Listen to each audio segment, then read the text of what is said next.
Josiane Brûlé et moi-même Emmanuel Lalonde. Merci de nous avoir donné carte blanche sur votre mandat, de nous avoir confié votre problématique au sein de votre entreprise. Nous allons tenter de résoudre cette problématique et d'apporter la solution. La façon dont on va procéder, une analyse, stratégie, mise en œuvre, échéancier, budget. Ça va être dans cette structure-là, ça ne déroge pas de ça. On va répondre à la mission qui était de s'établir ou de se forger une identité dans le Québec, fait québécoise pour les petites entreprises, fait que les plus petites entreprises sont peut-être moins accessibles pour vous, et du même coup séduire les sièges sociaux qui sont en terrain québécois, ce que vous n'avez pas accompli totalement encore. Merci. Afin de répondre à vos objectifs et de même surpasser vos attentes, il est important de débuter avec une analyse exhaustive de votre entreprise. L'analyse permet de bien déterminer si vous possédez les capacités stratégiques que le marché exige. La portion interne en fait, de l'analyse permet de bien camper les paramètres dans lesquels vous devez faire face en fait, et les paramètres qui vraiment profitent de vos forces et identifient également les faiblesses. Voyons voir les forces. Vous avez une culture d'entreprise, on le voit aujourd'hui, jeune, dynamique, que vous connaissez le marché, vous connaissez la dynamique 2.0, vous êtes à l'affût des nouvelles tendances, donc bravo pour la dynamisme de votre entreprise. Par la suite, vous avez su avoir une couverture à l'intérieur du Québec, donc peu importe, dans un moment très rapide, vous pouvez avoir des ressources de qualité, des ressources efficaces et des ressources sur le terrain qui pourront répondre aux mandats qui seront sollicités par la suite. Le créneau, vous avez choisi un créneau qui est vraiment ciblé, le marketing expérientiel, donc c'est un créneau en vogue, c'est un créneau efficace qui a un retour sur investissement d'en moyenne 1,5 pour l'entreprise investisseur, donc c'est important et c'est majeur. Au point de vue des forces, donc des éléments à travailler à l'interne, l'identité québécoise.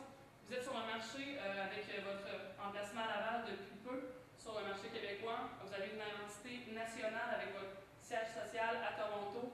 C'est quelque chose à travailler, donc on doit s'adapter à un marché francophone, un marché unique au Canada. Donc on doit surmonter cette lacune. La présence au niveau des PME, le PME renferme un marché potentiel énorme. Et énorme, on dit énorme, le territoire québécois également potentiel. Donc on doit aller chercher la PME qui se situe tant au Saguenay-Lac-Saint-Jean, en Abitibi qu'en Outaouais et également à Montréal. Donc le marché est énorme et notre présence est à travailler à ce niveau.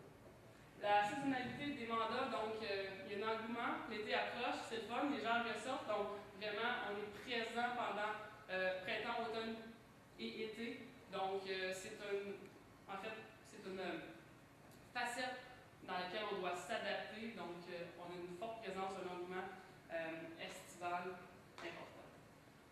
Au point de vue de l'analyse externe vraiment permet de bien déterminer l'écosystème dans lequel vous interagissez au quotidien. C'est quoi les dynamiques de cet écosystème-là? C'est quoi le marché en tant que tel? Une vague technologique incroyable, le 2.0 d'aujourd'hui nous offre des capacités incroyables de réception, d'éducation de notre consommateur et de vraiment cibler les influenceurs de ces médias sociaux-là et du 2.0. Donc c'est vraiment une communication interactive qu'on a aujourd'hui avec le consommateur. Par la suite, on parle d'un investissement en croissance de l'entreprise dans ce qu'on appelle votre créneau, le marketing expérientiel. Il y a une augmentation du budget alloué de 5 à 10 % de par les entreprises, ce qui est fort agréable pour vous. Donc, comme on mentionnait précédemment, le marché québécois renferme beaucoup d'opportunités, tant chez la PME que chez le siège social situé potentiellement à Montréal. Donc, vraiment exploiter le marché que vous n'avez pas nécessairement exploité dans le passé, dû au fait que vous étiez une entreprise nationale plus du côté anglophone. La concurrence internationale, donc le marché renferme en fait des opportunités et des menaces également à guetter ou à mettre sur notre côté. Donc la concurrence nationale, on parle des LG2 de ce monde, des COSET de ce monde, pour les contrats d'échelle nationale. C'est certain que les grands joueurs seront présents et vous devez vous démarquer. Par la suite, la concurrence locale, quand on parle de PME, on parle aussi d'une forte concurrence, vous l'avez énoncé, la concurrence locale, donc la boîte de pub la boîte de marketing au niveau local. Il y a une interaction, une communication probablement déjà faite avec eux. Il y a probablement même une connaissance pendant les réseautages 5 à 7 vraiment local qui a été fait. Donc, vous devez lutter, vous devez vous identifier en tant que boîte potentielle dans un marché local. Ce qui joue un petit peu avec vous, la perception aussi de la PME. Vous avez une perception nationale, vous pouvez être big, c'est le fun, mais pour la PME, vous devenez un peu non accessible. Donc, la PME a une perception de vous très coûteuse et un service peu personnalisé. Afin de répondre à mon mandat, c'est important de cibler l'enjeu critique. Qu'est-ce qui fait en sorte que notre mandat sera une réussite et on répondra à vos attentes? Eh bien, c'est assez facile. C'est de faire vraiment de Mosaïque la référence marketing au Québec à titre de marketing expérientiel. Pour ce faire, la stratégie. Exactement. Donc, on a cerné quelques problématiques. En gros, on l'a divisé en trois. En premier lieu, on veut s'attaquer au PME, aller chercher cette opportunité qui est extrêmement grande sur le territoire québécois. Puis, pour ce faire, on a développé la stratégie d'alliance stratégique. On veut également attaquer les grandes entreprises nationales qui ont un siège social en territoire québécois. Puis, notre stratégie pour ça s'appelle des stands proactifs. Finalement, pour augmenter l'identité québécoise, on va offrir quelques stratégies pour ça aussi. Tout d'abord, les alliances stratégiques. Qu'est-ce que ça comporte exactement, en fait? C'est de faire Mosaïque Solutions une valeur ajoutée à des agences, à des boîtes de communication, à des boîtes marketing, à des boîtes publicitaires, pour leur donner une valeur ajoutée à leur service offert déjà. Vous mentionnez déjà que certaines agences, peut-être plus petites, se disent capables de faire du marketing expérientiel, mais qu'en bout, ils font seulement qu'aggraver l'image que le marketing expérientiel donne. Donc, c'est bien si vous pouvez vous ajouter à cette boîte et donner l'expertise que vous avez réellement. Vous avez plusieurs années d'expérience dans ce domaine, que vous allez non seulement rehausser l'image du marketing expérientiel, mais vous allez chercher plusieurs contrats et surtout rejoindre la petite PME du territoire québécois de cette façon-là. Comment est-ce qu'on procède pour faire ça? Comment est-ce qu'on met ça en œuvre, dans le fond? Pour vous, c'est assez simple. L'effectif que vous avez, c'est des jeunes professionnels qui l'ont déjà fait. C'est des gens qui connaissent comment ça fonctionne aussi. Vous n'avez pas besoin d'engager d'autres personnes pour ça. On va le voir tantôt dans le budget, on a alloué un 25 000 $. Pourquoi? Un 25 000 $ pour aller couvrir des dépenses, par exemple, de voyagement, des dépenses d'hébergement, pour vraiment combler le territoire du Québec au complet. On veut que votre entreprise, Mosaïque, soit vraiment partout, en étant petit, mais grand en même temps. C'est l'investissement que ça prend, c'est vraiment du business to business de base. C'est de rencontrer des gens, aller offrir votre service dans des firmes, dans des agences qui existent déjà, pour donner une valeur ajoutée. Vous allez retirer un pourcentage de cette valeur ajoutée-là. Question de vous ancrer partout dans le marché. L'idée derrière ça, c'est de leur offrir, oui, il va y avoir une signature d'entente avec l'agence, mais c'est d'offrir un peu votre solution clé en main. Vous avez les ressources humaines, vous avez l'expertise, vous avez les stratégies pour ce domaine spécifique-là. Vous arrivez avec ça à l'agence. Eux, oui, ils ont peut-être un mandat plus grand avec le client en bout de ligne. Peut-être qu'ils font du design, peut-être qu'ils font de la publicité, peut-être qu'ils font du design web, peu importe. On vous attribue le mandat du marketing expérientiel à vous. Pourquoi? Parce que vous avez l'expertise, vous êtes la référence du domaine.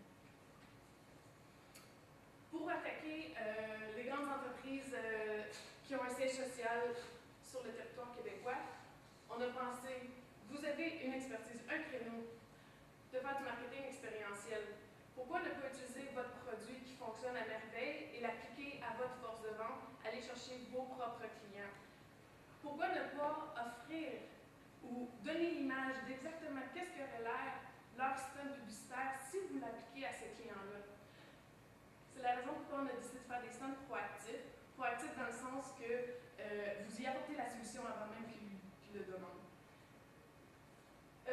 Aussi, ça va être entouré d'une campagne marketing. C'est bien beau faire un stand publicitaire ou un stand marketing aux clients, mais il faut que les décideurs, il faut que les influents le voient, le remarquent et qui interagit également par rapport à ça. Finalement aussi, il y a une gestion sur place. Une chose que peut-être la perception des grandes entreprises ou des PME n'a pas, c'est que vous allez être capable de les gérer sur place, à Laval, dans vos bureaux, et non à Toronto. Un exemple de stunt que vous pourriez faire, qu'on a concrétisé un peu pour vous imaginer ça, un exemple de stunt assez simple. On prend Air Canada. Air Canada est une de vos cibles, dans le fond. Fait qu'un client potentiel, Air Canada est gros, établi à Montréal aussi. On lance une nouvelle ligne qui est rouge. Pourquoi pas convoiter le vice-président marketing avec des billets d'avion à une telle heure dans le lobby en bas. On fait une expérience rouge, on habille les gens en hôtesse de l'air, on emmène des sièges d'avion, on leur démontre exactement c'est quoi rouge, c'est quoi cette ligne, c'est quoi ce nouveau transporteur-là. C'est ça un stunt, c'est vous vendre avec ce que vous vendez. Pourquoi pas? Vous l'avez déjà, les ressources sont là, ça vous coûte pratiquement rien de le faire, seulement payer vos effectifs, puis on montre déjà que le résultat fonctionne dans ce cas. C'est une belle petite idée, un beau petit concept pour aller chercher des entreprises québécoises. Finalement, l'identité québécoise. C'est bien beau qu'on a une stratégie pour aller chercher les petites PME, on a une stratégie pour aller chercher les grandes entreprises, mais il faut quand même continuer à l'interne, avec la force de vente, aller chercher, aller pousser l'image, aller augmenter la notoriété. Pour ce faire, on a discuté à l'interne, puis on s'est dit, il faut que votre image, il faut que l'entreprise reflète la culture et l'identité québécoise. Donc, on a suggéré de passer de mosaïque à mosaïque, comme ça. Mosaïque QE, ça fait Québec également. C'est également les couleurs de l'entreprise. Le slogan demeure le même. Aucunement changé de cette façon-là. Nous croyons que simplement changer le nom sur le territoire québécois va donner une grande résonance pour immédiatement donner l'impression aux clients, aux prospects, dans le fond, que c'est une entreprise québécoise, une entreprise qui est québécoise, qui est là pour vous, gérée sur le terrain, puis qui est capable de répondre à vos besoins. Également, d'autres petites stratégies pour l'identité québécoise, du marketing par contenu. On veut faire des communiqués de presse. Vous avez mentionné que vous êtes maintenant capable de répondre à des appels d'offres gouvernementaux. Communiquez, mettez-le sur le fil de presse, propagez un peu la nouvelle, dites que vous avez des nouveaux clients, dites que vous avez fait tel stunt, tel résultat, peu importe. Il faut partager le contenu, il faut partager Mosaïque. Bon. Il y a également une idée de communauté en ligne. Sur votre site web, ajouter une section, pas blog interactif, mais blog article. Expliquer c'est quoi les avantages du marketing expérientiel, laisser la place aux commentaires, aller chercher des idées également du public cible. Puis ça va juste faire augmenter la notoriété, puis partager sur les réseaux sociaux, évidemment. L'idée, on ne voulait pas non plus changer votre nom. Mosaïque est déjà connu, Mosaïque est dans la bouche des gens. Mosaïque, en l'adaptant comme ça, vient nous donner le volet de francisation que le Québec demande aujourd'hui. On voit toutes sortes de problèmes avec les affichages et tout. De cette façon-là, en vendant votre siège social de Laval, en intégrant ça dans les médias sociaux, en le partageant, partagez la bonne nouvelle dans le fond. Mosaïque QE s'applique vraiment dans un marché francophone québécois canadien. Pour ce faire, il faut vraiment établir un budget. Vous avez donné un beau budget de 100 000 $. Donc, comment on l'a réparti? 50 000 $ vraiment pour des stunts publicitaires. On veut vraiment cibler, vous l'avez déjà fait, cibler les grands partenaires, les clients prometteurs pour nous, donc les Aldo, également Air Canada. Donc, on les cible, on monte et on profite également de la période un petit peu moins achalandée qui est l'hiver, donc pour maximiser nos ressources et en fait alimenter les prochains mois de revenus. Par la suite, au niveau des dépenses, donc on doit aller rencontrer les boîtes de pub, on doit aller créer le partenariat. Au niveau des dépenses, on a eu un 25 000 $, donc on lance notre ambassadeur sur la route, puis il doit aller rencontrer un maximum de dirigeants de boîtes de pub pour vraiment aller démontrer notre produit et le mettre un peu dans leur portfolio comme une valeur ajoutée dans leur offre de produits et de services à leurs clients qui sont la PME qu'on veut aller rejoindre en finalité. Et pour au niveau de la publicité, donc un 25 000 $ également pour publiciser, pour concrétiser en fait, puis pour rendre, dans le fond, accessible l'ensemble de notre démarche, tant au niveau des contrats actuels que tant au niveau de démarche, pour aller chercher des nouveaux, des nouveaux partenaires. Donc, c'est vraiment au niveau de l'information que la pub doit être mise. Pour ce faire, donc, le 100 000 $ a été exploité, et je crois de façon judicieuse. Ouais. La façon dont ça a été mesuré pour la portion des stuns, qui est 50 000 $, dans le fond, c'est 10 stuns à 5 000 $ chaque. 10 stuns, c'est pas nécessairement à 12 mois, mais c'est 10 mois. On peut en faire un par mois. Le temps de préparer le stunt, d'avoir la stratégie bien mise en place, puis aller le chercher comme il faut. T'sais, on avait dit qu'il y a une campagne marketing à travers chaque stunt. C'est de trouver des façons innovatrices, d'aller capter l'attention du décideur, du VP marketing, du VP finance, puis de s'assurer qu'ils veulent voir ton stunt. C'est sûr qu'en même temps, on va avoir des stratégies de filmer le stunt puis le publiciser, mais on veut évidemment que non seulement les employés le voient, mais que les décideurs clés le voient également. Fait que 10 stuns à 5 000 $, c'est le budget. C'est le budget. Effectivement, vous avez mandaté vraiment des objectifs en 2 volets, qui étant la PME et ensuite la grande entreprise. Dès demain matin, je pense que l'option de partenariat stratégique maximise nos revenus au niveau de la PME et nous met en fait là, le plus rapidement possible notre retour sur investissement au niveau du marché de la petite moyenne entreprise, et ce, à l'ensemble du territoire québécois. L'autre volet, donc on se rend accessible, on fait saliver l'entreprise de ce qu'on peut faire pour eux. En exemple, Air Canada, donc on devient vraiment une nouvelle plateforme, des nouvelles possibilités marketing pour eux. C'est intéressant d'exploiter nos effectifs, puis aller faire de la pub. C'est bon. Je vous remercie. On vous laisse place aux questions. Merci beaucoup.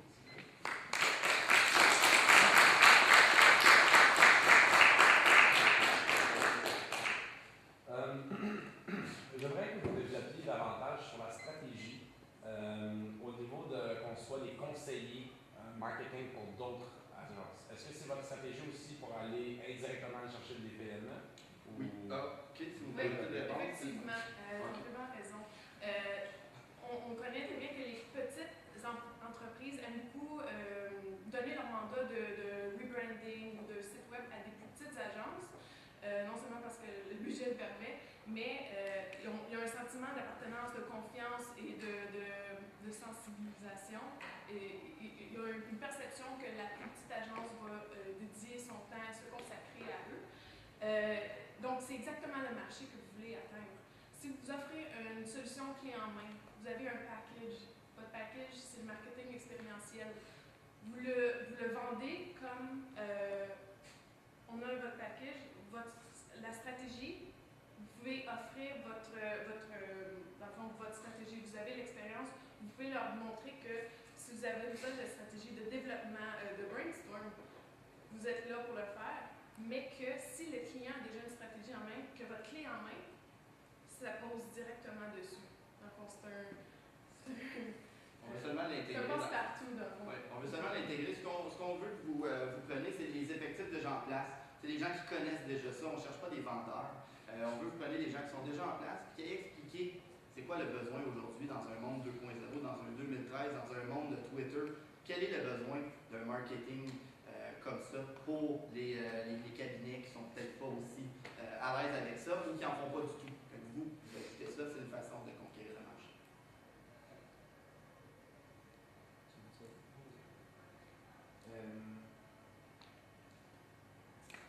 Vous parliez on avait la dernière slide du budget qui était divisé en 50 000, 25 000, 25 000. Vous avez aussi parlé de médias sociaux, de communication, de ce qui se fait, de web, etc. Comment vous voyez ça de partie dans le budget? Ça fait partie du budget publicitaire. Le budget publicitaire, c'est pour la propagation de l'image de marque, dans le fond. On veut augmenter l'identité québécoise. La publicité, c'est pour ça. Le nouveau logo, expliquer c'est quoi le créneau de l'entreprise, pousser l'image. La publicité est dédiée à ça, autant imprimé ou médias sociaux, comme tu le mentionnes. C'était la publicité en fait, c'est ça. Okay. Vous avez parlé du changement de nom. Je pense pas qu'on peut passer à travers de ce switch-là sans Est-ce que vous pensez, selon vous, que ça peut avoir un impact positif, vu la notoriété que Mosaic a acquis au cours des 25 dernières années, de changer de nom, changer de site pour le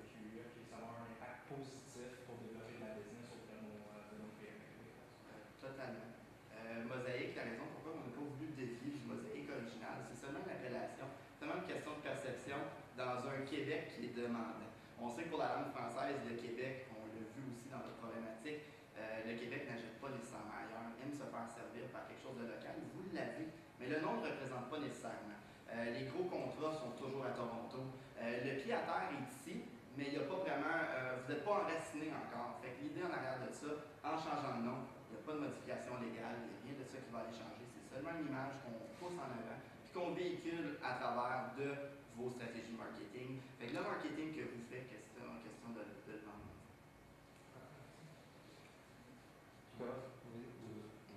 Dans cette idée-là, comment est-ce que vous évaluez ce switch de branding-là, puis peut-être la perception aussi qu'une bonne partie de la donnée de Mosaïque est sur la partie de Toronto, dans le Canada anglais. Est-ce que vous avez un plan pour éviter la confusion ou éviter le sentiment du reste du Canada, peut-être par rapport à un branding différent pour une province différente, pour une compagnie qui est unie, en fait, là, dans la... C'est quelque chose qu'on voit souvent. On pense par exemple à Sleep Country qui est Dormez-vous ici. On va penser à Second Cup qui est des cafés Second Cup au Québec. Je pense que c'est une adaptation dans une culture. On ne se cachera pas, le Canada va toujours être en déchirure entre l'anglais et le français. Je pense que c'est juste question de se brander à l'ère d'aujourd'hui et non de véhiculer notre racine. Maintenant, vous voulez vous implanter au Québec, vous voulez vous forger une identité. Je pense que c'est le temps de la forger et non se fier sur ce que vous avez fait à Toronto depuis les 25 dernières années. Puis il est important de mentionner aussi que vous allez garder la même typographie, les mêmes fantômes. Vous allez, je veux dire, puis sur le site web, lorsque vous cliquez sur le site français, c'est là que le logo va apparaître, pas sur le site français. Donc l'identité est encore là, est encore très imprégnée dans la marque. Elle ne change pas dans le fond.